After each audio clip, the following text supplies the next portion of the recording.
Please read before applying for a permit. Tips before you get started. You must be registered with Metro Codes Department to have access to an account on the e-permit system. You can get your username and password from the permitting division by emailing permitissuance@nashville.gov. If you are applying for a trades permit and there is a Metro Codes building permit for the location you are performing work at, you will need the building permit number prior to getting started.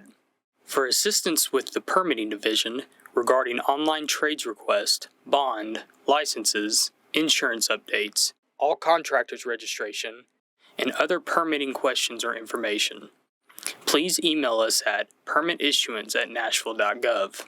Always include your name, phone number, company name, and licenses number for us to better assist you. Once a contractor is registered, they can request a username and password from the Permit Issuance Division at our department's general email box at permitissuance@nashville.gov. After you have your username and password, you will log in.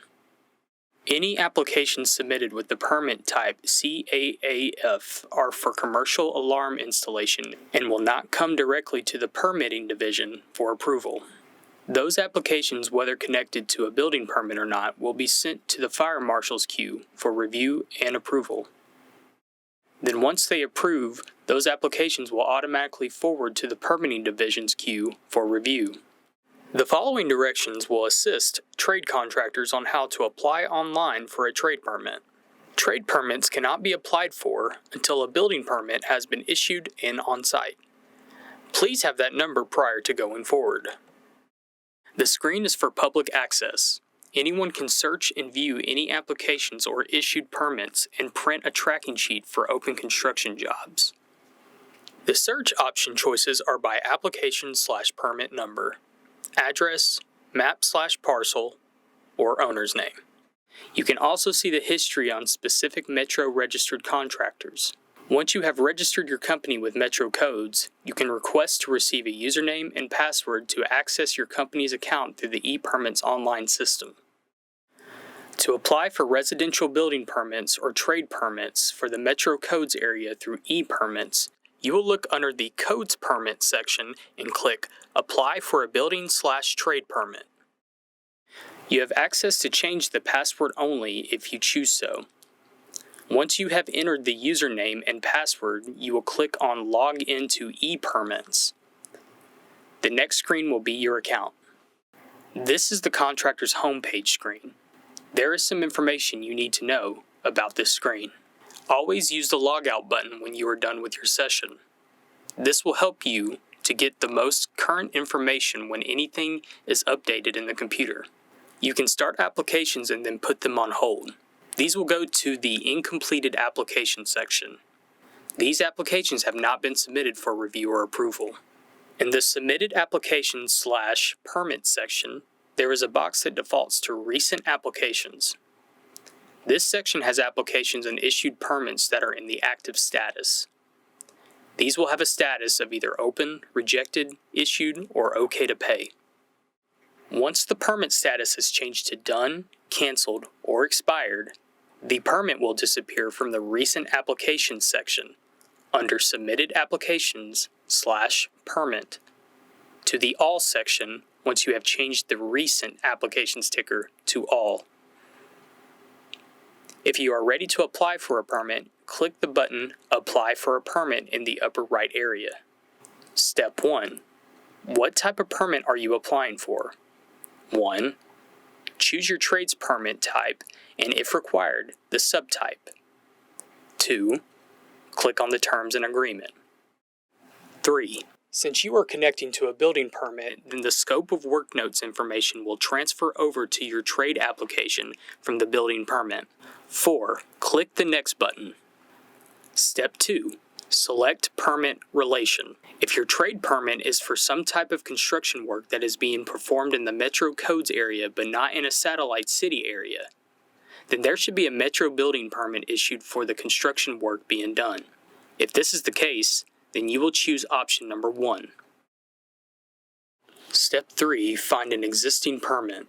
If you are applying for a trade permit that is for construction work in the Metro Codes area and not in a satellite city, then you will need the Metro Codes building permit number that should be posted on site. The Metro Codes building permit numbers are 9 digits long and begin with the year the permit request was submitted for. Once you enter in the building permit number, you will click on the Permit Number tab and click on the word Search. Verify the job address that appears. If the address is correct, then you can click on the light blue Select button to proceed applying for the trade permit. Step 4. Scope of Work. This will give you details about the building permit and an opportunity to add additional notes if you choose to. If you are ready to proceed, click on the Next button in the lower right area. Step 5. Basic Information.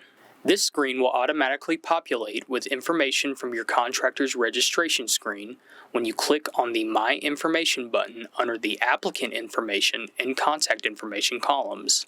Please view all information that appears.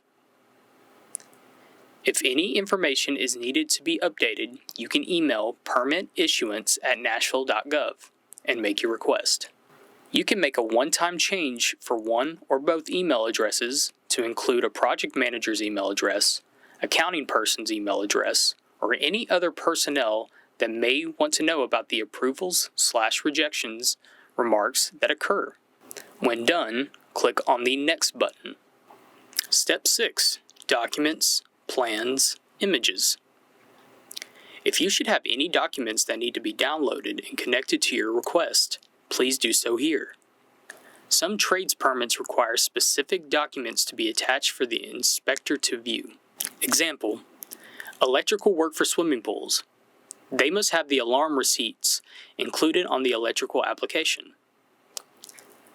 Or when the permit types CAAF are submitted for, plans are required to be attached.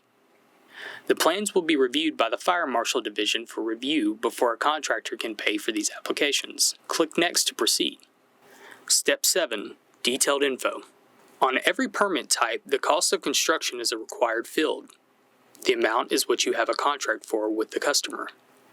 Depending on the screen you have selected as to what information will appear, enter in all the number of fixtures your company will be installing for the permit type selected. The inspector will know what work you are installing by the fixtures you mark.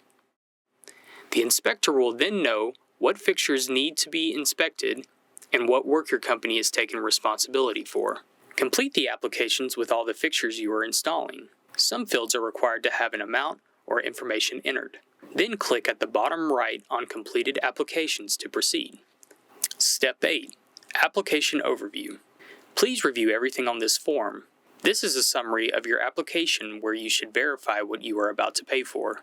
If you are ready to pay with a credit card, click on Proceed to Payment.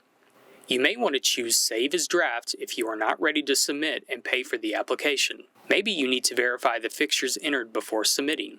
If you save as draft, then your application will go to your home account and you will be listed under the Incomplete Applications.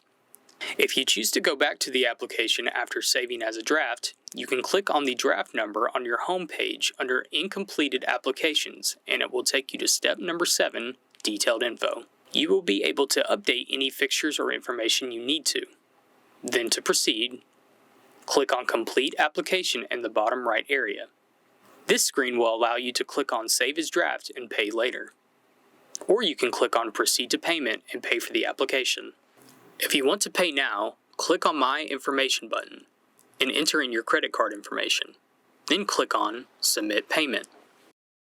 If you choose to bring a check to the office to pay for your application to keep from having to pay a convenience fee, then click on Proceed to Payment.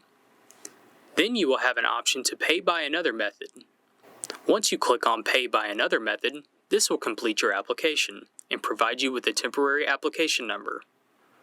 You will then go to your home page. It will be in the Submitted Applications/Permits section and will give you the option to pay online, or you can click on the application number and scroll down to see the cost of the permit without the convenience fee. Step 9. Payment. Click on the My Information button and then enter in the credit card information. Then click on Submit Payment. The permit will issue and you will see a print button.